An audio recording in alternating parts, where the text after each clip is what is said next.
Thank you for joining us today. Thank you for taking some time out of your day. My name is Ron Hoppy. I'm the CEO of Worldwide HealthStaff Solutions, and I'm very, very pleased to be joined this morning by my colleague, Mark Bennett, who is Worldwide's Regional Manager in the Gulf region. Just as we get started this morning, just a few things I'd like to share with you. As always, if you would take just a moment and in the chat section of your home screen, just please take a moment and let us know what country you're joining us from today. I suspect most of our attendees today are from the Philippines, but if you're currently residing in another country, please say hello and let us know where you are. We're always very interested to see where our attendees are joining us from. As well, as we go through the presentation today, we absolutely invite and look forward to your questions. We will make time available at the conclusion of our presentation to respond to as many of your questions as we can. You will also, if you are joining us live, or even if you have just registered and you aren't able to join us live today, you will be receiving a recording of this presentation about 24 hours from now. So please be on the lookout for that. You can feel free to review all or parts of today's presentation. And also, please feel free to share the recording link with any of your friends or colleagues that you think may also be interested in the information that's being shared here today. So be on the lookout for an email with a recording of this about 24 hours from right now. All right, with that brief introduction, Mark, I'm going to just ask you to briefly say hello, introduce yourself a little bit, about your background and with HealthStaff, and just how are things in Dubai and the UAE, and then we'll jump right in. Thank you very much, Ron. Good day and good morning, everybody. My name's Mark Bennett. I'm the Regional Manager of Worldwide HealthStaff based in Dubai. I handle the whole GCC region, so not just the UAE. We extend out to from the UAE to Saudi Arabia, Qatar, Kuwait, Bahrain, and further. So we're able to assist you we're handling that whole area at the moment. I've been working with Worldwide HealthStaff for 5 years now, and very pleased to be running this area. Looking forward to good interactions with you all, and hopefully we can give you some informative information. Good. Thank you, Mark. Thank you, Mark. And for those of you that may have some familiarity with Worldwide HealthStaff Solutions, today's topic might come as new information or a bit of a surprise to you, because Worldwide HealthStaff Solutions is very strongly known for recruiting nurses from around the world for direct hire permanent positions here in the United States. And that work goes on unabated. We have a large team that's now almost 200 healthcare recruitment and immigration professionals that support our recruitment efforts to the U.S. But in response to what we see as a growing opportunity to support our international nurse candidates even further, we are now very, very actively recruiting for positions across the Gulf region. And as we get into our presentation today, I think you'll get a deeper insight into why it is we're now offering these services, but more importantly, how you may benefit from the opportunity of maybe spending some time in the Gulf region, even as you continue to make plans and prepare for perhaps eventually arriving in the U.S. or some other location. So with that being said, let's jump right in. And just by way of a little bit of background, I think when you take a look around the world and you see the countries that healthcare workers are moving from and the countries that they're moving to, I think a good generalization or summary of that would be that candidates, individuals, healthcare providers are generally moving from developing countries to more developed countries. So individuals moving from whether it's the Philippines or a country in Africa or perhaps in India, while these countries are all themselves developing, candidates generally are looking to move to more developed countries. Now, when you consider your opportunities of living and working abroad, two of the key considerations is timing. How long will it take for me to complete the process of relocating from where I am to where I want to go? And the complexity. What are the requirements? What are the tests? How long will it take? How long is visa processing? This is also a factor that very much informs individuals' choices as to where it is that they may be interested in moving to. So candidates we find are generally moving from developing countries to more developed countries. Candidates are also making their decisions of where it is that they would like to move to next based on the time that it takes to accomplish that and the complexity involved in the process.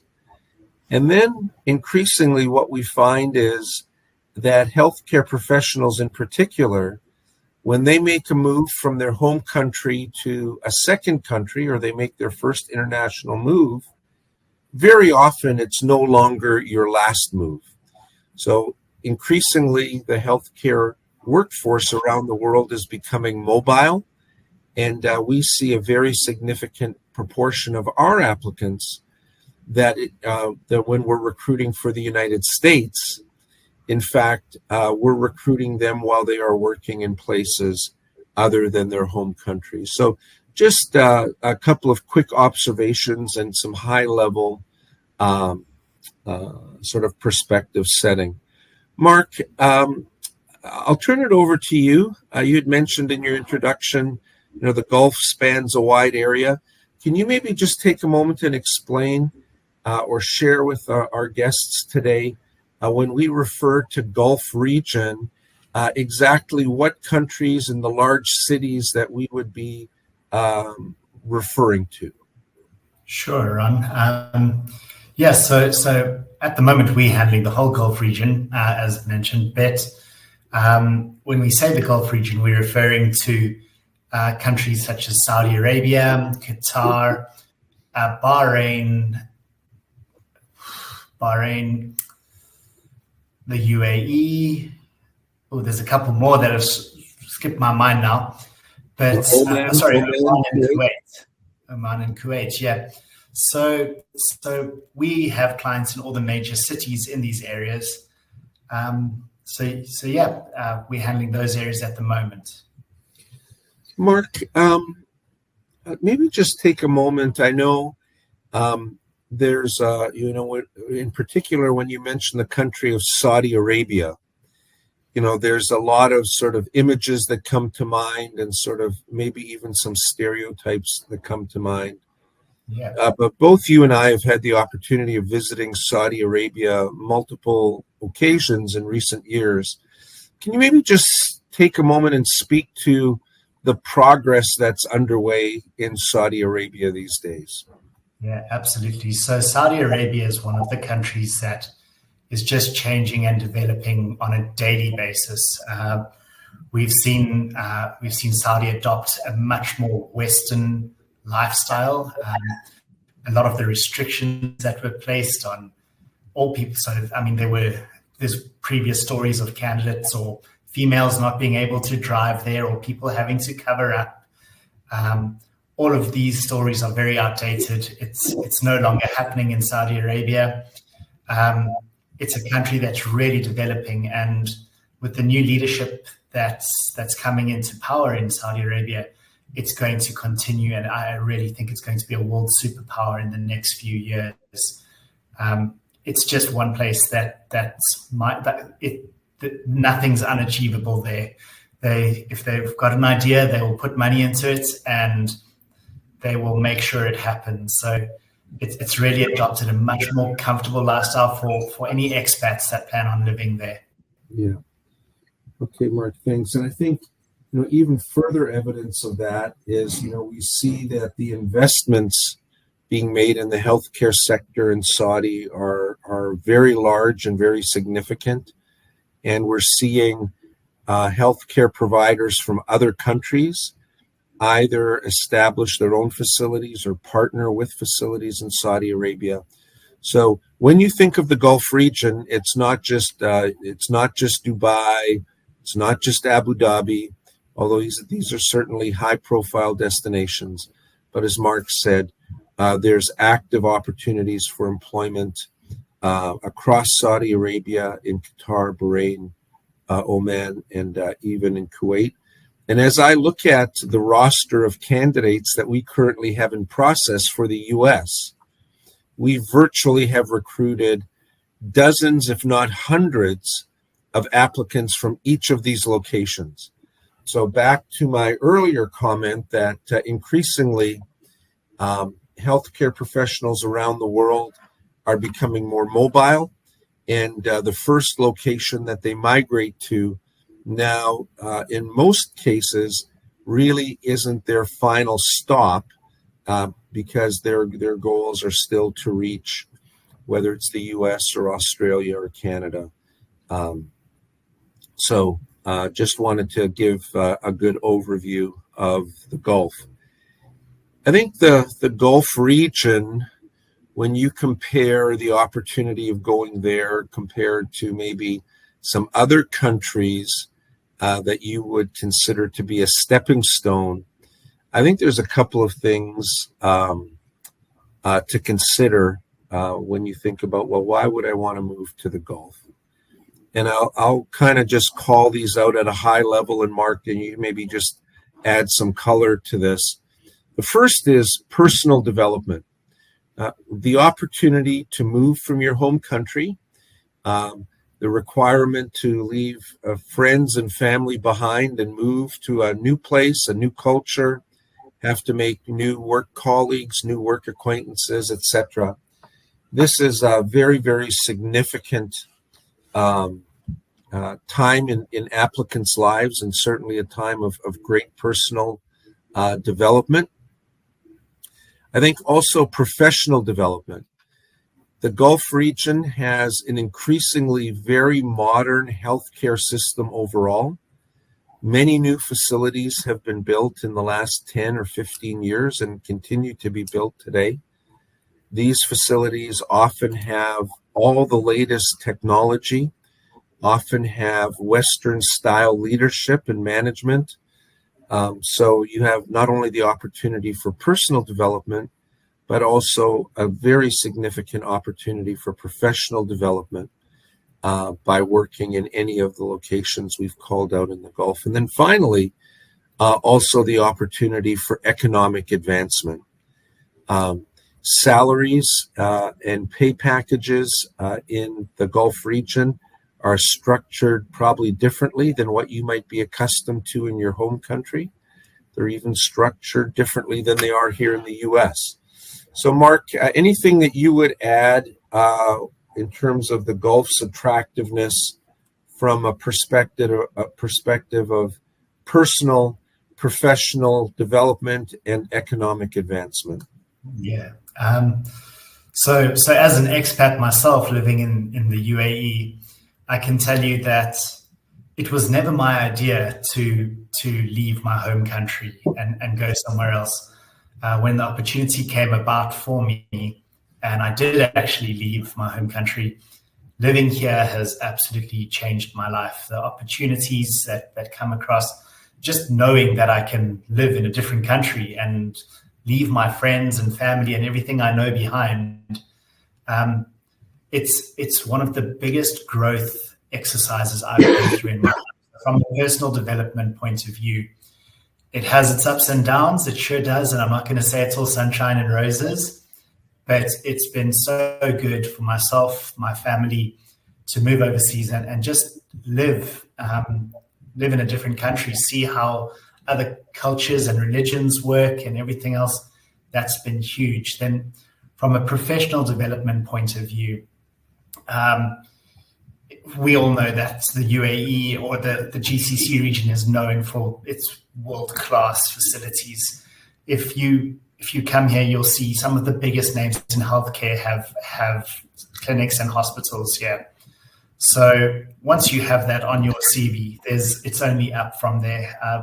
An employer from the UAE, from the USA, when looking at your CV and they see, oh, wow, you worked at Johns Hopkins in Saudi Arabia or Suleiman Al Habib or one of these hospitals, that works. That's a shining star on your CV from the get-go. And just growing yourself professionally too within those facilities, learning the latest equipment and how the newest facilities and databases and everything else work is huge. And then economically, that's the main reason most people are traveling overseas, right? So the salary here and the currencies that you're getting paid in is much more stable, a much harder currency. You're able to support your family back home a bit better, and obviously save up. Moving to any country permanently is expensive. So if you're planning on going from the UAE or anywhere in the GCC to another country later on, it's the best place to come to save up. You've got a tax-free salary. In most cases, housing, that your salary or your benefits include housing, accommodation, transport, health insurance is paid for by the employers. So the benefits do cover most of your immediate needs. And if your goal is to save, it's the best place to come to do that. Okay. Very good, Mark. Thank you. So when we talk about the opportunity of locating from your home country to a new country with perhaps the view of eventually ending up even somewhere different yet, what we're really talking about is the idea or the concept of a career path. And for young healthcare professionals today, I think most healthcare professionals, and including here in the U.S., they expect to be working for multiple employers over the course of their career. And so when you think of, career path simply refers to a series of jobs or roles that taken together constitute your overall career. And I think what we're finding in working with candidates, why is it that everybody doesn't want to, doesn't come to the United States just from their home country? And as we mentioned earlier, the reasons for that is many times candidates that are looking to improve their circumstances are looking for opportunities where they can be relocated as quickly as possible and with the least amount of complexity. Now, agreed that the United States is the preferred destination, ultimate destination for most healthcare professionals. So why are they then going to the Gulf? Why are they then going to other countries? And it comes down to this question of timing and complexity. Mark, if someone is qualified in terms of education and experience, just as an example, what is a typical visa processing timeline for someone to come from, for example, Philippines to Dubai or Philippines to Abu Dhabi? So from the time that we receive your documents, which is no stringent documents, it's pretty much a passport copy, a few color photos. From the time we receive that to the time that you receive your actual entry visa would at most be 2 weeks if all documents are in order. So the processing time for the visa is much quicker than getting a candidate to the US. Yeah, right. So 2 weeks is fast, 2 months is fast, right, compared to many other locations. Yeah. So that's just an example. So even if your ultimate goal is to live and work in the United States, maybe you haven't yet had the opportunity of passing the Enlex exam. Maybe you are a new graduate or someone with very little experience. Taking a step on your career path that can be considered maybe an in-between step or a next step while you continue to work on the requirements for the U.S., as Mark alluded to, can help you develop professionally, can certainly help you advance economically. So consider your career and consider your goals and your dreams in the context of a career path. It's not necessarily that you have to move from A to B and that's it. You can never move from B to C. In fact, U.S. employers, Australian employers, others, Canadians, oftentimes see candidates that have already made one international move in a very, very favorable light, not just because of the experience that they're gaining, but also because of, the professional development that they would have enjoyed and achieved by virtue of making that move and the requirements of adjusting to a new home, a new culture, a new workplace, etc.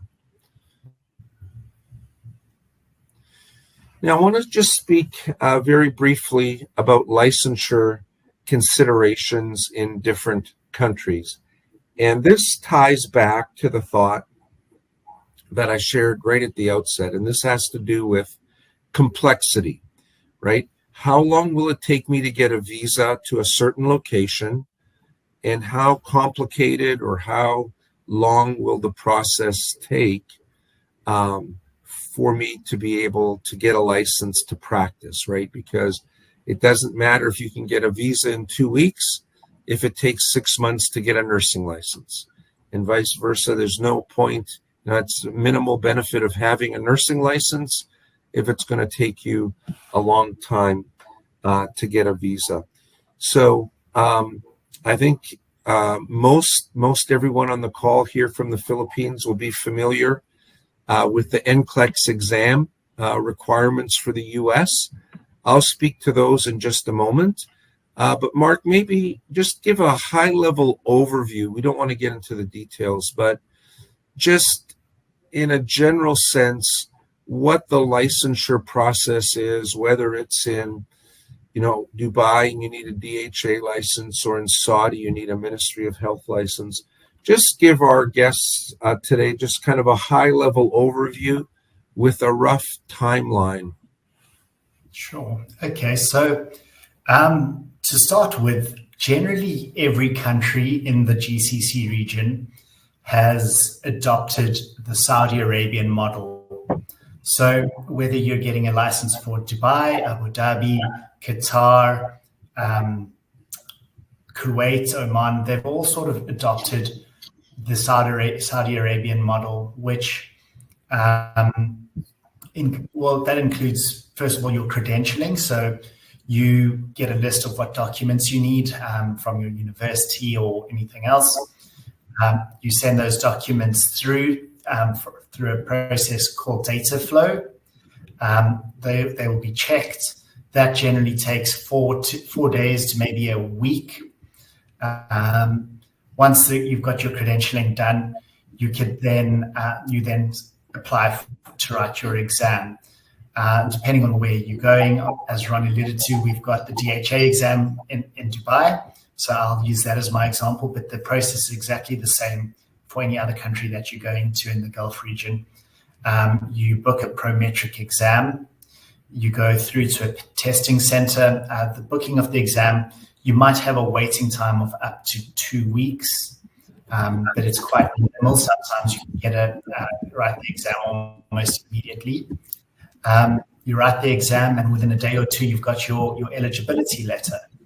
So your eligibility letter is pretty much your license. As soon as you get employed by an employer, your eligibility letter converts to a license. Okay, very good. So just to kind of recap, Mark, there are in fact licensure and in fact examination processes that do have to be completed in other countries, correct?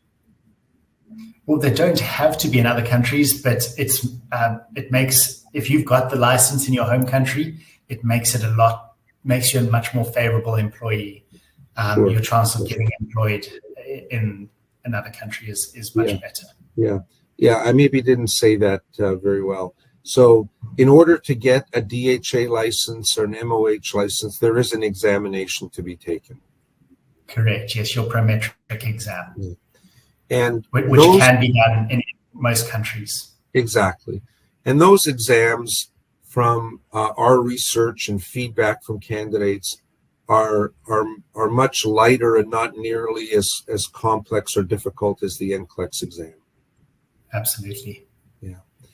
So again, one of the attractive things about working in the Gulf is the licensure process is more streamlined, can be completed more quickly, and I think also very important, can be completed less expensively than the licensure processes in other countries.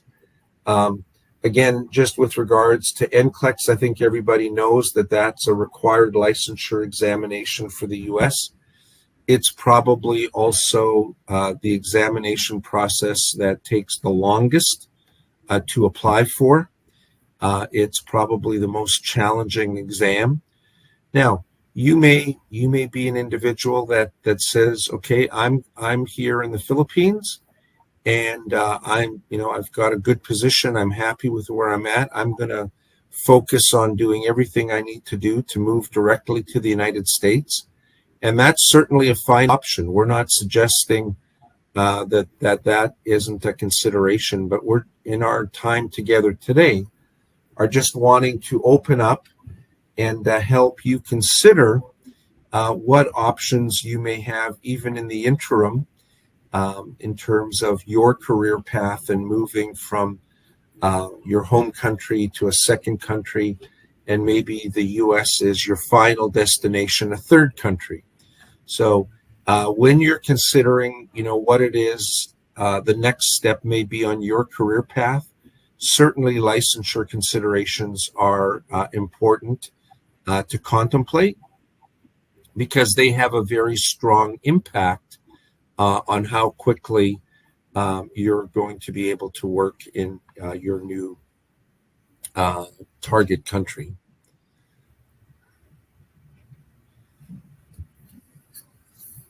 We also, when we talk about the Gulf, we talked about personal development. Personal development has many aspects to it. And I think, when you're moving someplace, you also want to take into account not just your work, right? Work is a very important part of all of our lives, right? But work doesn't represent the entirety of who we are. It doesn't represent the entirety of our lives.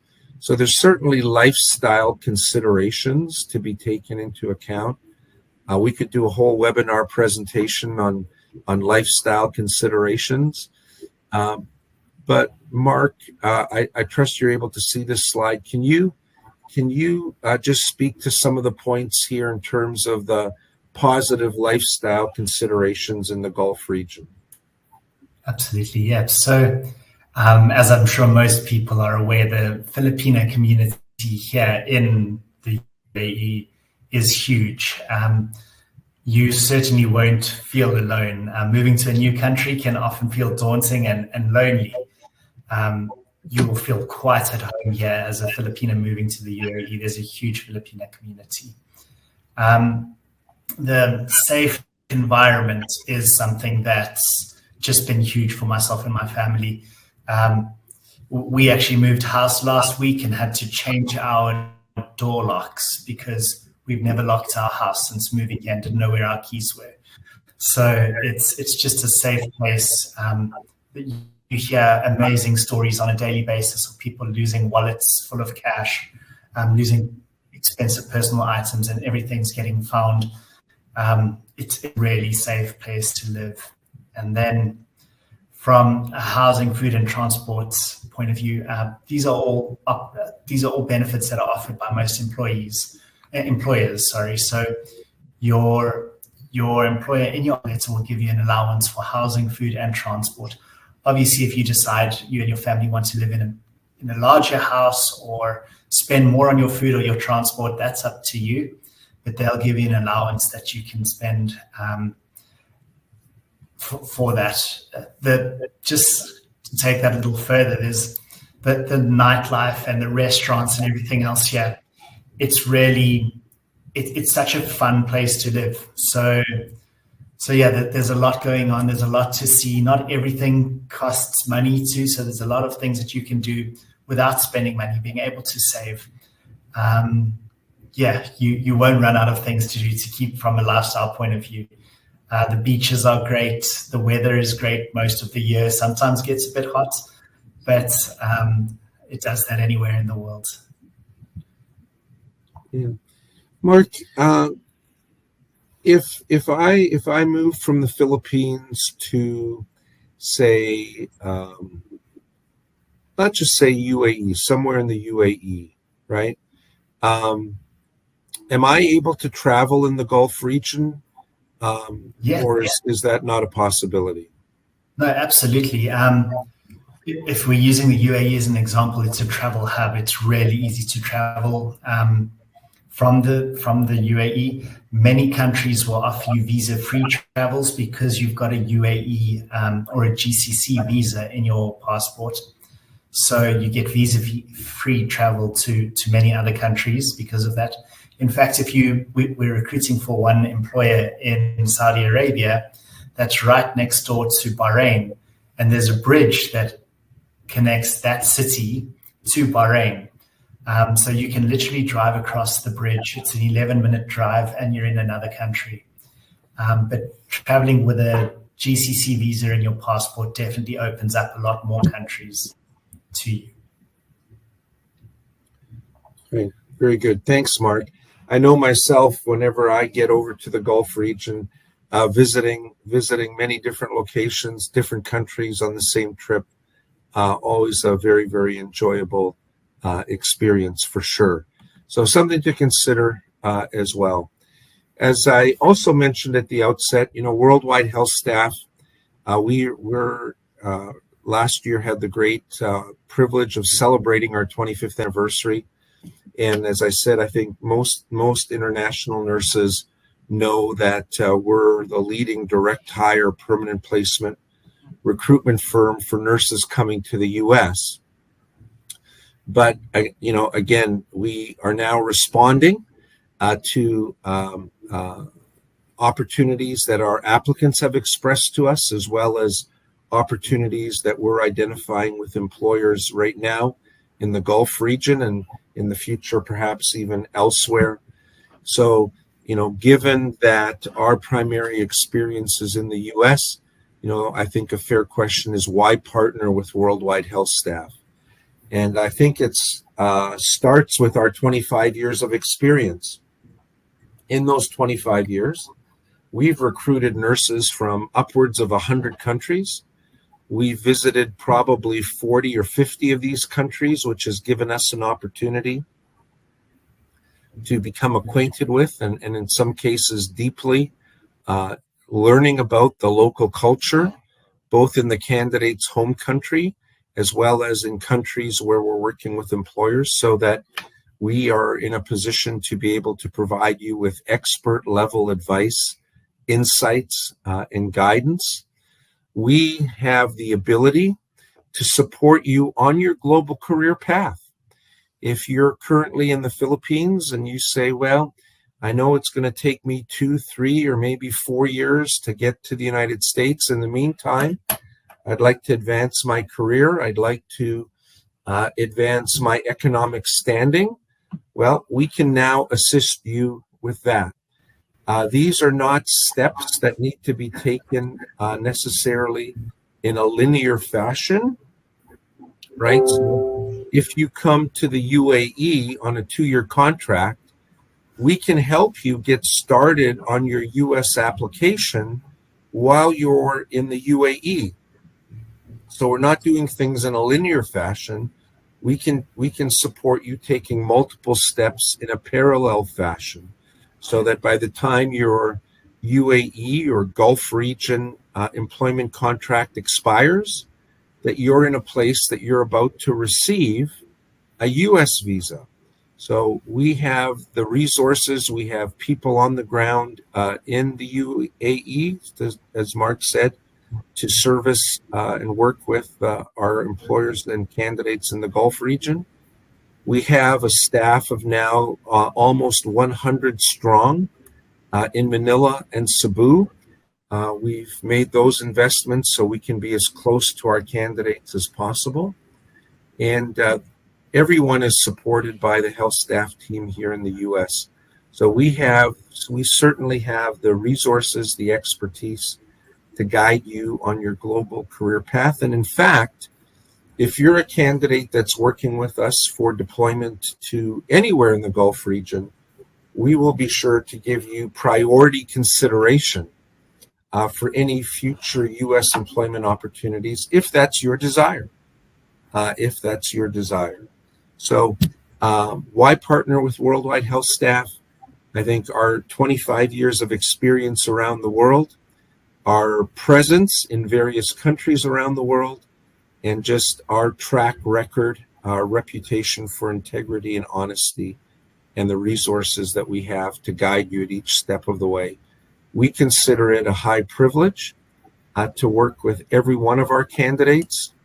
And yes, we are a large organization, but we've also been very mindful to make sure that even as we're working with many candidates simultaneously, that we have teams and processes in place that we can still provide each and every one of you with a highly personalized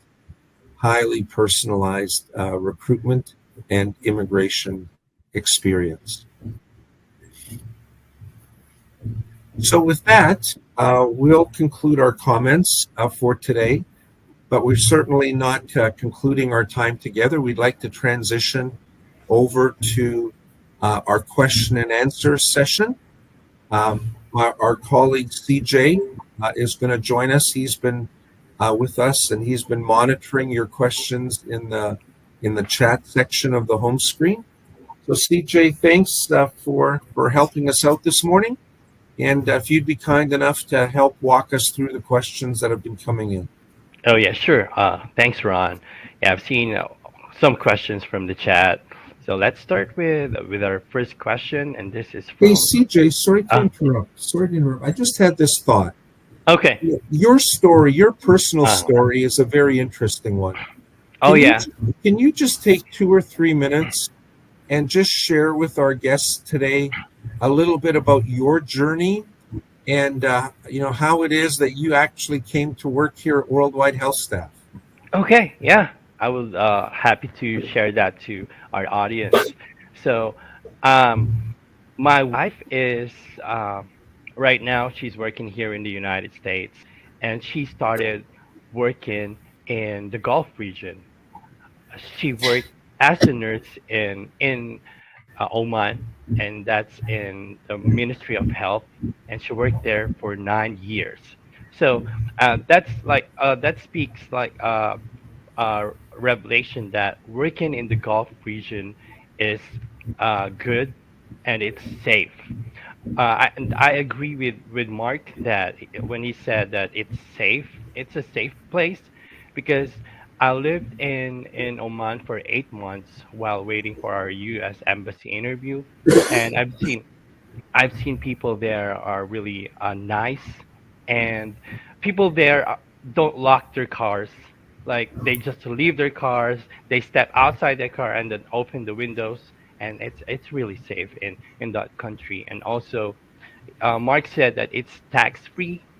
So in that 9 years that my wife worked in Oman, it's like really tax free.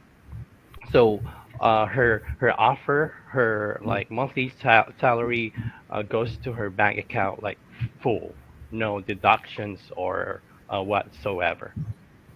All right. Yep. So CJ, your wife and yourself both started off in the Philippines. Oh yeah. Your Yeah, wife was then working in Oman, and mhm. and while in Oman, HealthStaff was able to process your green card applications for the U.S. Your wife Yes. arrived and is working with a local area hospital here, and we're glad to have you on our team as well. So I think just your story is a perfect illustration of what we've been talking about this morning. Sorry And for the that. opportunity that comes. We put you on the spot there a bit, CJ. But yeah, just another example of the opportunity that comes your way from being in these areas. It's mind blowing what comes about. Yeah. Just being in a stronger country. So CJ, apologies for that little detour, but let's dive right into our questions. Yeah, no problem, Ron. Yep. So let's go with our first question, and this is from Charles. He said, "I have a sister already living permanently in the in UAE, and is willing to grant me a sponsorship. Am I qualified to apply? And if yes, how do I go about it?" I take that one, Ron. That's an interesting question. So if I understand this correctly, there's a sister in the UAE that is looking to sponsor this individual, a brother. Mm-hmm. Quite frankly, I'm sorry. Can I take that one? Yeah, please. Yeah, I'm sorry, Mark. I thought you asked me. Please go ahead, please. So in all honesty, there's no need for your sister to do that. If you're planning to work in the UAE, it's a very expensive process for your sister to sponsor you a visa, but your employer can sponsor you a visa and it won't cost you a thing. So absolutely, if she's willing to sponsor you a visa, you can do that, but it's not necessary. If we find you a job here, your employer will pay for the visa and it's never an expense to you at all. All right, very good. CJ, next question, please. Okay, I've seen a couple of questions about this one. Is there any age limit for working as an RN in UAE or in the Gulf region? There's no age limit, so to say. They would, however, prefer nurses under the age of 65. If you to join the company, if you're working at a company here after that, you could stay on as long as you'd like, but the employers would generally favor candidates under the age of 65. Okay, thanks, Mark. And next one is, do I have to get Enlex exam if I'm already a licensed registered nurse here in the Philippines? The answer to that question is an emphatic yes. Having a license in one country doesn't equate to being able to use that license in another country. Unfortunately, maybe one day we'll get to a place where there's a universal licensure standard.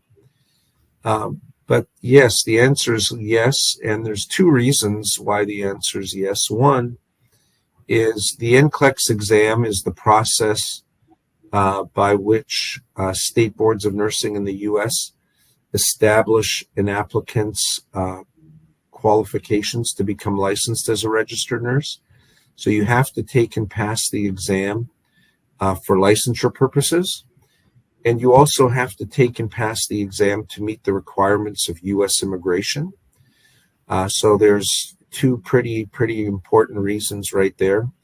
And that's why it's so important to take the Enlex exam as soon as it may be feasible for you to do so, because you might have great experience working at a great hospital. You can certainly have interviews with U.S. employers. You can have one job offer, 3 job offers, 5 job offers. But until you've passed the Enlex exam, those job offers don't do you any good. So question, do I need to pass Enlex even if I have a license in my home country? The answer is absolutely yes, you do. Just to add to what Ron said, the Enlex exam is necessary to move to the USA. It's necessary for Australia. It's necessary for Canada and New Zealand, but it's not a requirement for the UAE or for the GCC region. each region here or each country here has their own license. So Abu Dhabi has the DOH license. Dubai has the DHA license. You would need to pass one of the relevant exams for the region that you're moving to. But yes, absolutely, you would need a license. Okay, very good. CJ, next question, please. All right. Okay. And this question is from Alexis. Is there a reciprocity between U.S. and the Gulf countries? Mark, I'll take a first stab, and then please jump in or correct me if I haven't got this quite right. So I assume this question is asking about reciprocity of licensure, right?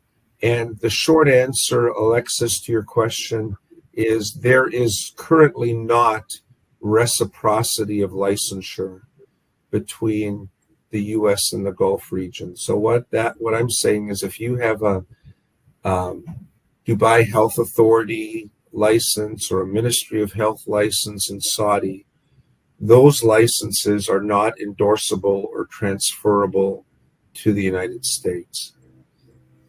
So I hope I've understood your question directly. The other aspect that could be referring to is from a travel point of view. If you've got a GCC license, if you've got a GCC visa, are you able to travel to the US? It's not visa-free travel. It would be the same to the USA. It's the same process if you have that it would be with your general whatever passport you have. So if you have a Philippines passport, your requirements to travel to the US on a travel or a tourist visa is the same as it would be without a GCC visa. All right, thank you. And next question is from Mary. Do you deploy nurses to the Gulf region with no experience or with experience but more than a decade ago? Mark, can I take that? Yeah, please do. Sure. So, Mary, we do take nurses with outdated experience, so to say. You might find in that case that your job or your initial job offer would not be as a registered nurse. It would be as what we call clinical clerks, which we are recruiting at the moment too. They would accept you as a clinical clerk, and hopefully later on, once you've got some more current experience, we'd be able to upgrade you to a registered nurse position. Okay. Awesome. And next question's from Narafe, and she said, I'm currently working in Riyadh, Saudi Arabia as a staff nurse and already passed the NCLEX. But because of retrogression, my application got delayed. Am I qualified to apply in the UAE? Yeah, absolutely she is.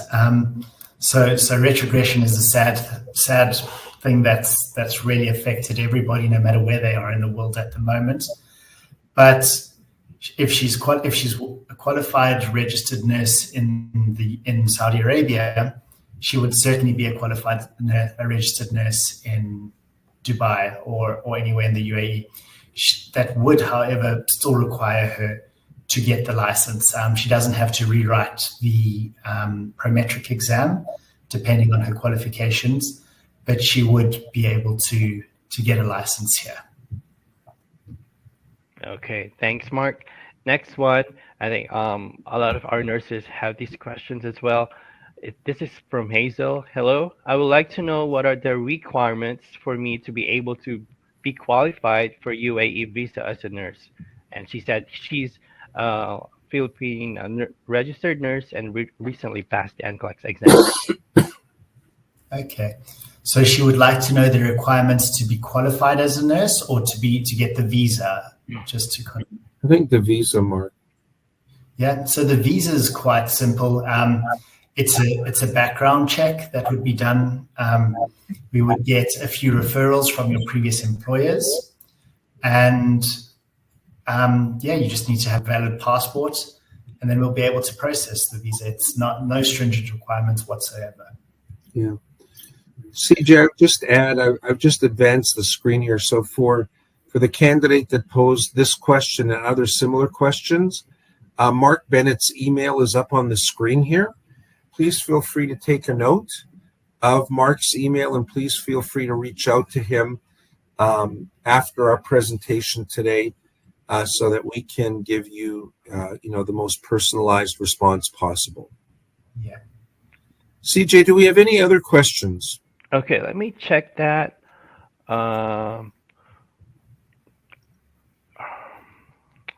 Okay, I think I've seen one about dialysis nurse. Okay, this is from Kathleen. What areas are available in the UAE? And also, she said she's a dialysis nurse in the Philippines, and if possible, is there like a dialysis job in the UAE?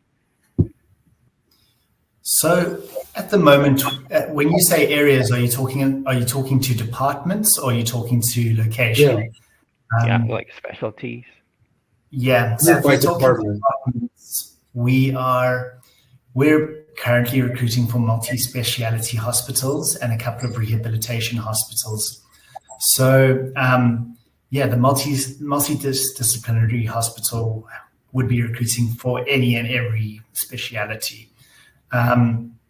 There's no limit from that point of view. If she's a dialysis nurse, I'm certain we'll be able to find her a job role here. Okay, awesome, and don't forget to send an email to Mark. That's his email on your screen. Yes. That's mbennett@healthstaff.org. Yeah, I think we're done with the questions. And for all of our nurses out there, please like us on Facebook. I'll post the link on the chat. So to get more announcements, and we always do webinars weekly, so we always announce that, and also check for news and updates in our Facebook account. And also we have this refer a nurse program. If you have a colleague, a friend who is an NCLEX passer, send that to us and share them the link to refer a nurse program, and every successful nurse you will earn up to $250. Okay, so All right, CJ, thank you for that. Yeah, just to add real quick to our Refer a Nurse Friend program, there's a link there. This process is completely automated. It tracks all the referrals that you make. It's a really great system. We've been using it for about 1.5 years, and we've had candidates that have collected 10 or more referral rewards, so they're really into it. So just a really great, user-friendly, fun way. You get paid automatically. It's not wire transfers and this and banking back and forth. It's a really nice automated program. So if you haven't at least checked it out, take note of this link and please do so. As CJ said, the best way to keep up to date with our various webinar sessions, we're presenting a webinar on some topic virtually every week. So to keep in touch with us, Facebook is the way to do that. Again, here's Mark's email address. And in closing, I would just like to thank each and every one of you for joining us today. I hope this information has been not only of interest, but of some help to you as well as you contemplate what your personal career path may look like. Remember, the Worldwide Health Staff team is always available to you. We would consider it a privilege to share our experience and our expertise with you, so that on your journey, wherever it may be, that you're able to achieve the best possible future for yourself and your family. It's exciting for us as we get to impact lives in this way each and every day. Mark, thanks for joining. CJ, thanks for helping to moderate today, and thank you to each of our guests for joining us. We'll look forward to being in touch with you again soon. In the meantime, enjoy the rest of your day, and bye for now. Thank you, everyone. Bye.